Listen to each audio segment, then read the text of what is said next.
Hi hello welcome back. ఈరోజు నేను వచ్చేసి బ్యూటిఫుల్ శారీని చూపిస్తున్నానండి. స్పేస్ సిల్క్ శారీ, కలర్ వచ్చేసి red colour madam. Sari all over look ఇలా స్మూత్ అండ్ షైనీగా ఉంటుందండి. క్లాత్ వచ్చేసి శారీలో మనకు ఇలా కట్ వర్క్ లేస్ వచ్చేసింది గోల్డ్ కలర్లో. శారీ ఆల్ ఓవర్ ఇలా కట్ వర్క్ లేస్ వచ్చింది మేడం.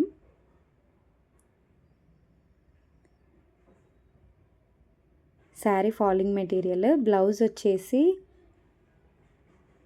ఇలా కడ్దానా వర్క్ వచ్చిందండి. పికాక్స్ వచ్చాయి. బ్లౌజ్ బ్యాక్ సైడ్ అంతా పికాక్స్ వచ్చాయి అండ్ హ్యాండ్స్కి కూడా పికాక్స్తో హైలైట్ చేశారు. ఈ శారీ మన పేజ్లో అవైలబుల్గా ఉందండి. శారీ ప్రైస్ వచ్చేసి 1050 ఫ్రీ షిప్పింగ్. ఇలాంటి మోర్ అప్డేట్స్ కోసం నా ఛానల్ని సబ్స్క్రైబ్ చేసుకోండి. వీడియోని లైక్ చేయండి. Thanks for watching.